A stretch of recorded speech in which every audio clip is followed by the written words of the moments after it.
I was sipping my morning coffee when my phone buzzed against a glass desk, the screen lighting up with a name I hadn't seen in years. Inspector Mark Ellis. My chest tightened instantly. The bitter taste of espresso lingered on my tongue as I set the mug down, leaving a faint red lipstick print on the rim. I knew what this meant. Someone had stirred up the past again. From my 12th floor office, the city looked alive and glittering, but all I could see was that one word: Expo. The Expo that had nearly destroyed me. The Expo where my parents and my sister had turned my name into a costume, dressing her in my identity like it was a pretty apron. They thought no one would notice. They thought I would stay silent. I leaned back in my chair, smoothing the silk sleeve of my blouse, forcing myself to breathe evenly. Outwardly, I was calm, composed, successful, the very image of a woman who had it all together. But inside, that old ache stirred. The betrayal, the humiliation, the disbelief that my own family could use me as a prop. Now here it was again, knocking on my door. A past I never asked for, demanding to be revisited. And as much as I wanted to ignore it, I knew I couldn't. Not this time. Not when I had built everything I have now from the ashes of that lie. I was 21 when it happened. Young enough to still crave my parents' approval, but old enough to know when something was wrong. It started innocently, or at least, that's what I told myself back then. My mother had been fussing around the kitchen, my father scrolling through his emails while my sister, Hannah, sat at the table with her glossy hair and perfect smile. She was always the golden one. Beautiful, charming, adored. "Sweetheart," my mother said, her tone dripping with a kind of sweetness that usually came before a blow. "We've signed up Hannah for the State Culinary Expo. But the business license, well, it had to be in your name. You're the one who took those cooking classes, remember? It just looks better that way." I remember the lump in my throat, how my fork clattered against the plate. In my name? But I'm not part of this business. My father didn't look up from his phone. "It's just paperwork. Don't be difficult." Hannah flashed me that practiced smile, the one that always seemed to erase their doubts. "Relax, sis. You'll get credit too. We're a family. This is for all of us." But it wasn't for me. It never was. The weeks that followed were a blur of shame. Flyers with my name on them, social media posts announcing my culinary venture, yet I wasn't even invited into the kitchen. At night, I cried into my pillow, my hands shaking as I scrolled through the lies. People congratulated me, sent messages about how proud they were. I couldn't even answer.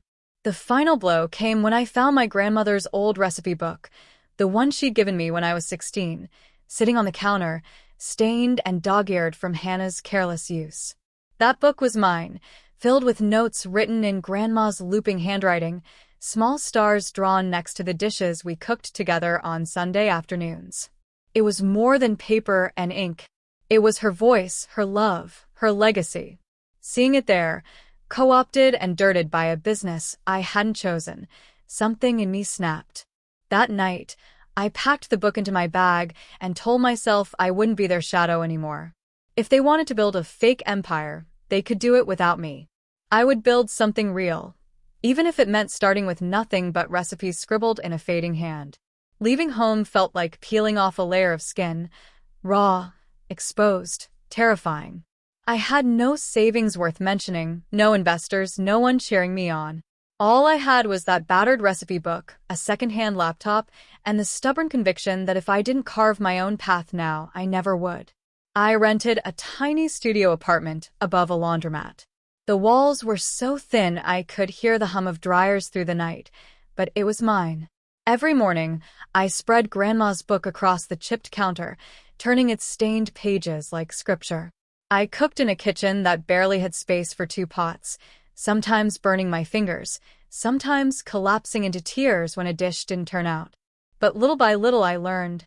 One evening, while I was hauling groceries up the narrow stairs, I met Mrs. Patel, the woman who ran the corner store. She was sharp-eyed, with silver hair tied back neatly, and she always seemed to know when I was struggling. One day she lingered while I bought flour and olive oil. "You cook," she said simply, more a statement than a question. I nodded. She smiled, pressing a business card into my hand. My nephew is looking for someone to cater a small office lunch. I told him you might be right. That lunch changed everything. I spent the night before cooking with trembling hands, terrified I'd ruin it. But the food spoke for me. The office workers raved, and one of them asked for my number. Then another. Word spread slowly, like a secret, but it spread. Soon I was juggling 2 jobs, waiting tables by day, cooking small catering gigs by night. I bought better knives, a stronger mixer. Each purchase felt like a milestone, proof that I was moving forward inch by inch. There were nights I doubted everything. Nights I stared at my cracked phone screen, scrolling through Hannah's posts of her successful Expo journey, with my parents in the background smiling like proud sponsors. They never mentioned me, never asked about me. As far as they were concerned, I was invisible. And maybe that invisibility was a gift. Because while they played pretend, I was building something real.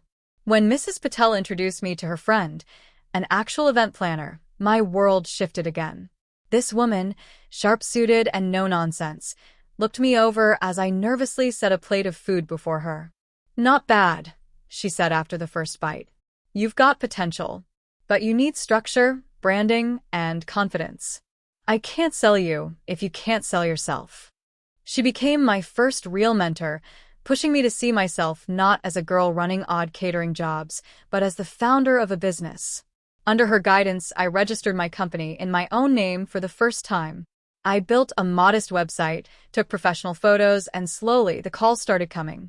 My first profitable quarter was modest, just enough to cover rent and finally quit waiting tables, but to me, it felt like winning a marathon.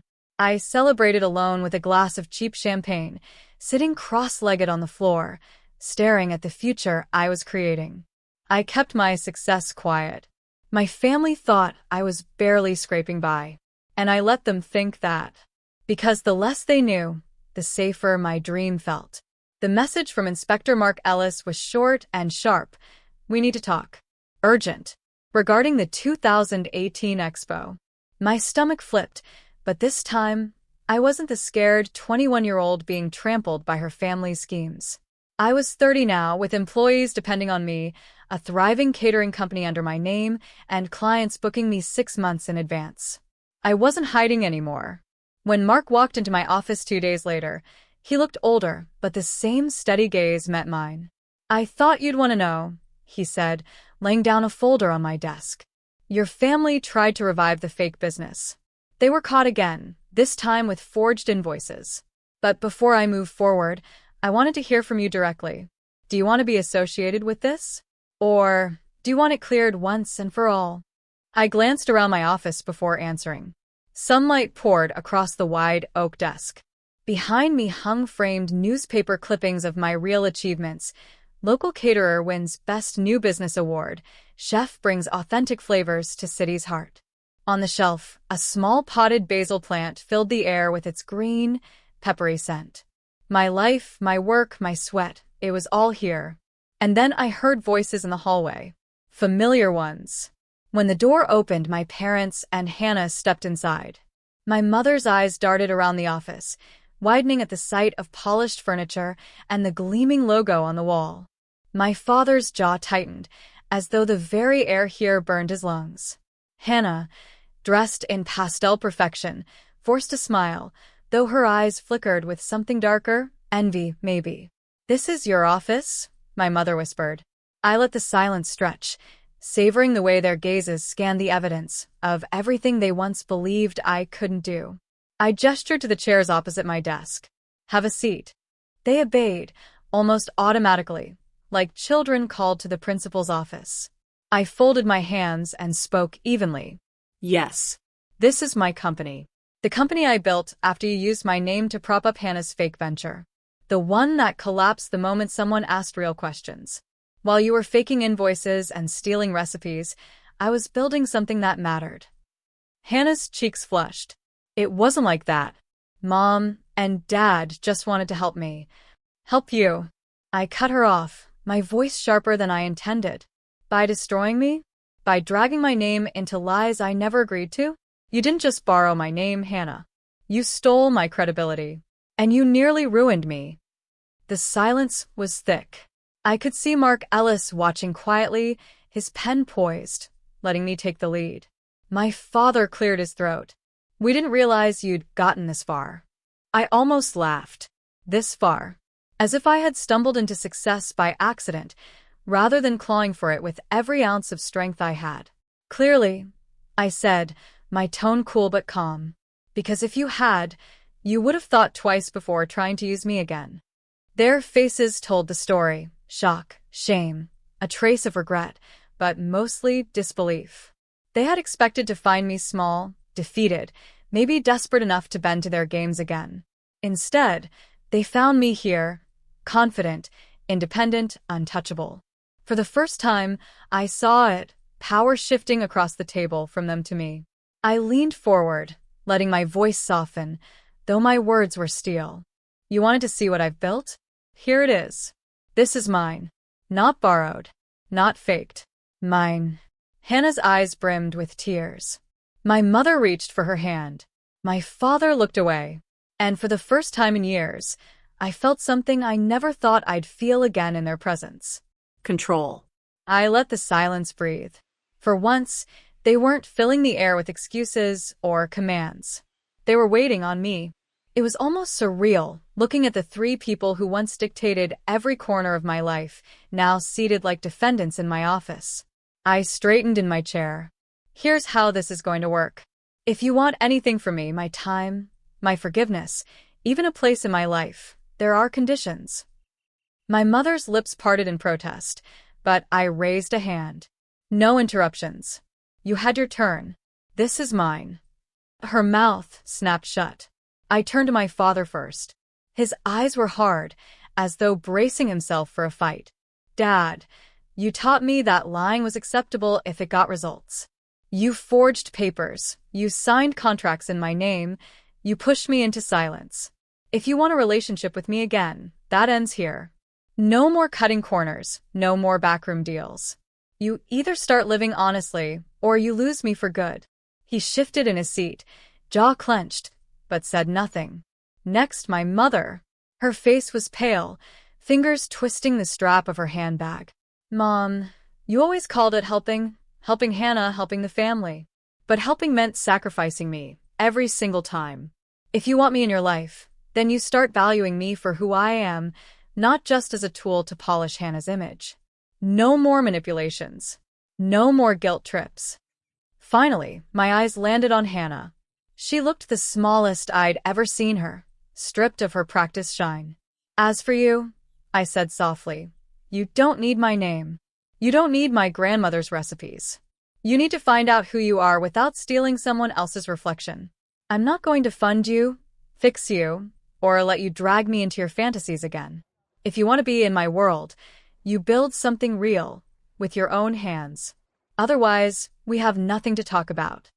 Tears spilled down her cheeks, mascara streaking. I didn't mean to hurt you, she whispered.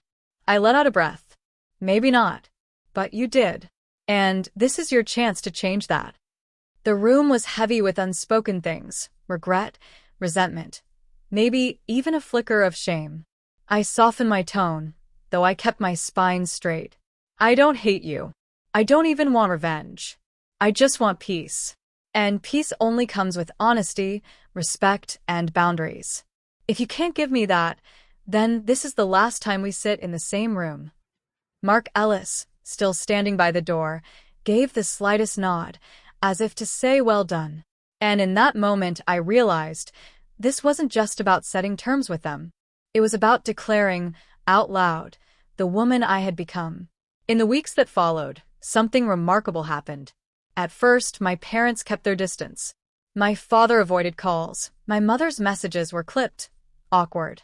But then, slowly, there were cracks in the wall. My mother showed up at one of my events, not uninvited, but quiet, almost humble. She didn't fuss or interfere. She just watched as clients praised my food, her eyes damp but proud in a way I'd never seen before. My father took longer. But one evening, I received an email, not a lecture, not a demand. Just a single line, I want to try doing things the right way. Can you recommend someone who helped you with your business paperwork? It wasn't an apology, but it was a start. And Hannah, she struggled. Her old life, built on glitter and shortcuts, began to crumble. She called me one night, voice trembling. I applied for a baking course. Real training this time.